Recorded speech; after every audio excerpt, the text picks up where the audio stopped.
I remember one time when I had a boss that I don't want to say he or her, they were getting on my nerves that day. And I was really overworked. I had a lot of things to do and all. And then this person was sitting right across from me and was telling me to do something. And this person was not supposed to see my face. And as they were telling me, I rolled my eyes like, oh my God, are you like kidding me? And then I looked and I realized that this person had stood up and was staring at me. Immediately, I arranged myself and I said, oh, yes, I will do it. Of course, I could have the choice to have that look on my face, rolling my eyes. I'm like, yeah, whatever. But I'm a Lagos babe. I'm a sharp babe. I arranged my face and I smiled and I said, oh, yes, I'll get it done. And I got it done, right? But some of you will roll your eyes at your boss and you complain now why you are not being promoted. How? Hi, everyone. My name is Oreoluwa Adekoya, and I'd like to welcome you to Tiki Talk. Tiki Talks is that space where we talk about career, businesses, how to navigate the workplace, and getting ahead with all the challenges that we see in today's world. So, today we're talking about managing your boss. And I know we have all sorts of bosses at the workplace, right? We have the good ones, we have the terrible ones, we have the ones from hell, like literally hell, and they're so difficult to deal with. And there are just some basic things that cut across every type of boss, right? Every boss wants you to do your work. That's the basic thing you need to do. And guess what? Your work is not what you think it is. Your work is what your boss asks of you and what your boss expects of you. And there are two different things, right? There are some things that your boss might not be asking, but you need to be able to read the expectation of your boss. Are you expected to go above and beyond? Are you expected to do X, Y, Z, A, B, C, whatever it is? But it is your job to find out what your boss expects. And how do you find out? You plan a feedback session with your boss, right? It's not your boss's job. Your boss doesn't necessarily have to tell you, oh, I think this about you, I think this about you. It's your job to find out. So why are you waiting till the end of the year until you're appraiser and you realize that you did a shitty job? No, you book that time with your boss. Okay, I want to discuss with you in the deliverables I'm handling XYZ. How did you think I did? Are there any things that you think I can do better? And if you also have areas where you think you need support, then you ask your boss as well. Okay, I think I need you to help me do this and this and this. And you ask for that support at those meetings, right? But it's your responsibility to book that meeting, to ask for feedback, to schedule those sessions and get to know what is on your boss's mind. Second thing I will tell you today is the reason why you get your salary is because you're doing your job. The reason why you get promoted is you're doing your boss's job. You need to ensure, am I taking workload off my boss? Am I doing things at my boss's level or am I doing things at my level? And some people do their job and tick all the boxes and say, oh, but I'm doing it well, I'm not getting promoted. Well, yeah, in some organizations you might get promoted, but in a lot of organizations, right, you need to show that you can do work at the level of your boss and you can think at the level of your boss before you are promoted into that position. So if you're expecting a promotion, ask yourself, how am I demonstrating that I can do my boss's job? How am I demonstrating that I can think like my boss? Am I always delegating upwards to say, okay, I don't know how to do this. Oh, what do you think? Oh, blah, blah, blah. Oh, for your information. Oh, blah, blah, blah. And every single thing that comes up, you give it to your boss to go and do the work. And you're feeling cool with yourself. Oh, they're getting paid a lot of money. They should go and sort it out. Guess what? You're setting yourself up for failure, right? The more of your boss's work you begin to take, the more your boss begins to look at you and say, I can delegate this thing to Ore, I can delegate this thing to whatever your name is, and I can be sure that it'll be handled correctly, right? There's also, when your boss is going on leave, who does your boss hand over to? That's likely the person that's going to be the next boss, right? So are you the one that shies away and your boss says, oh, you're going to be in charge when I'm away? And you say, no, I'm shy, I can't handle it. Take the challenge. Take it first. Yes, you might stumble, you might falter, oh, what do I do? Who do I talk to? And all that. But it's a challenge and it's a training. It's a way that you get developed into the things that your boss already knows, right? So another tactic that has worked for me with my boss is getting to know them beyond the work level.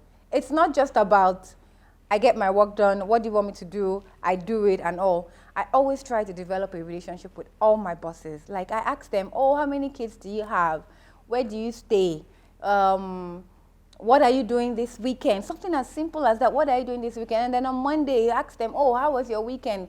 In case they went golfing, they went jogging and something, ask them, oh, how's your child? What class is your child? How are they doing? Oh, it's their birthday and all that.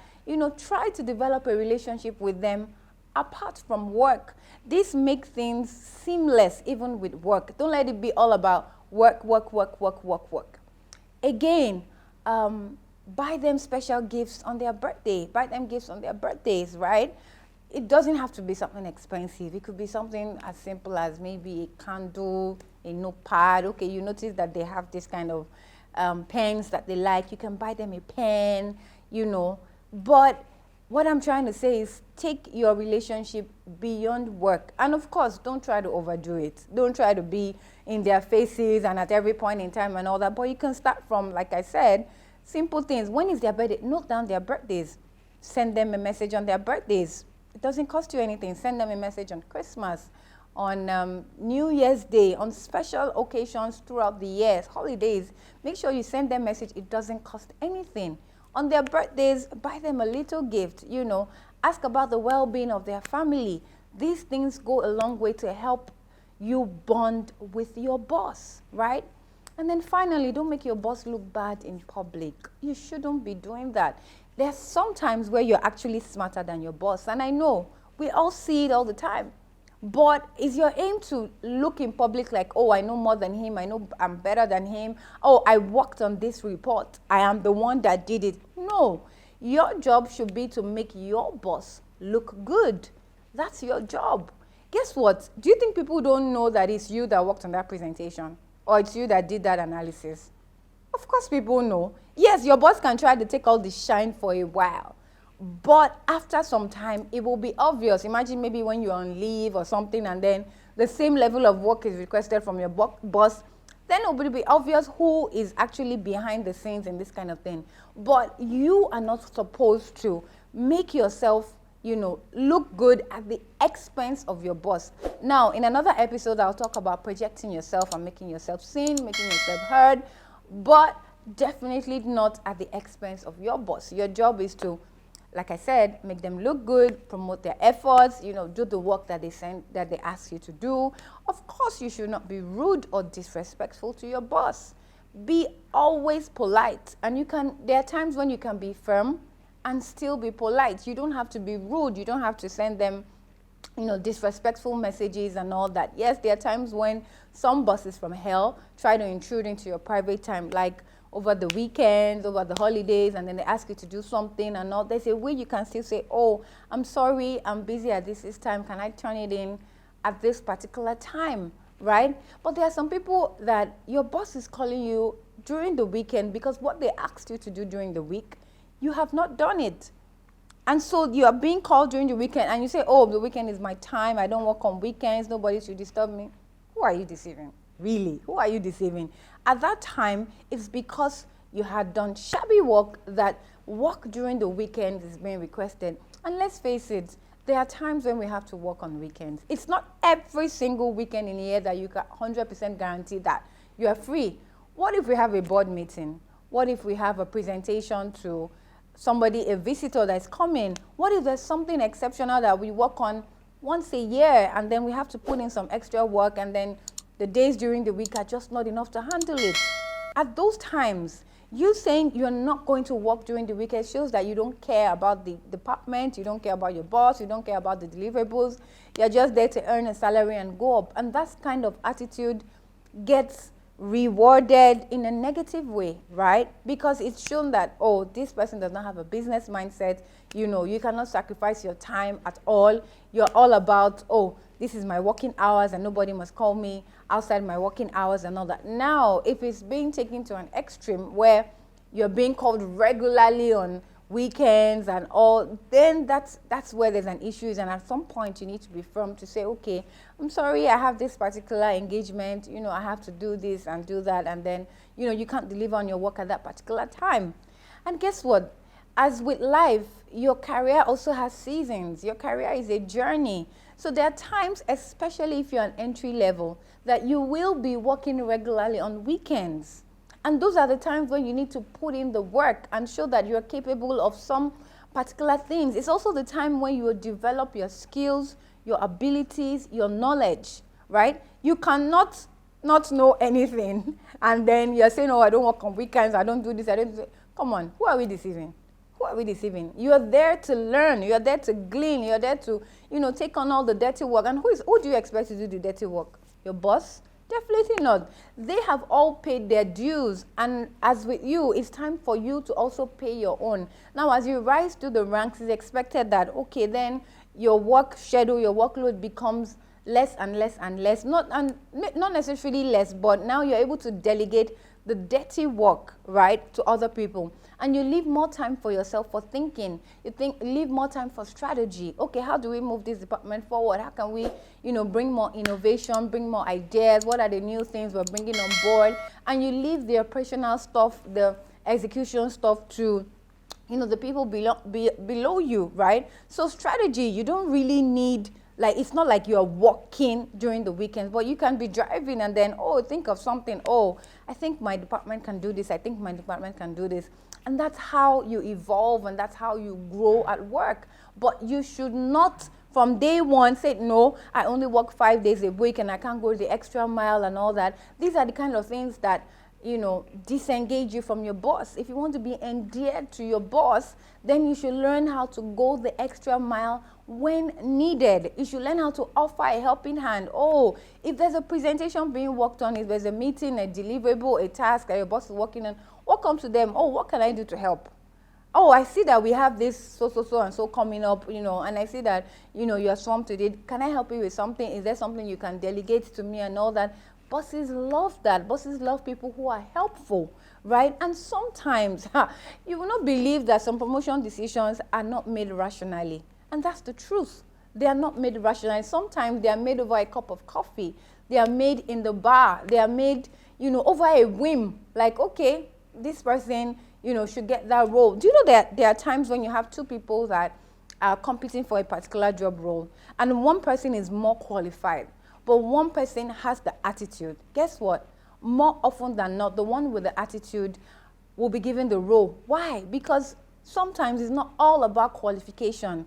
In one of the offices that I work, we had something called a what and a how. The what is what you were asked to do. The how is how you went about it. And in your performance appraisal, you're graded on those two metrics: how you achieved and what you actually achieved, right? And the how is so strong.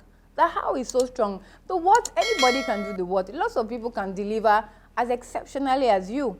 But are you emotionally intelligent, right? Do you know how to manage your bosses? Do you know how to manage your superiors? Do you have good stakeholder management skills, right? Those are the things that actually do get you ahead. In addition to knowing your work and being diligent and doing it well, those are the things that actually do get you ahead, right? So you need to develop yourself, develop your skills, go the extra mile, be there for your boss and all that. But you also need to know how to manage and how to handle that relationship with your boss, right? I hope you have learned a thing or two today about managing your boss, and I hope you remember, if there's something I want you to take away today, is the what and the how. Anybody can be good in the what, but the how is where you need to put in the work. So go the extra mile, right? Be there for your boss. Ask for feedback. Ask them how their day was, how their week was, what they did over the weekend. On special occasions, send them messages. On holidays, send them messages as well, right? Never be rude. Go do work at your boss's level. Stakeholder management. Manage your emotions around your boss. And with these few points of mine, I hope I have helped you a bit on how to manage your boss. Until I see you next time, it's Aurelua signing out from Tiki Talks.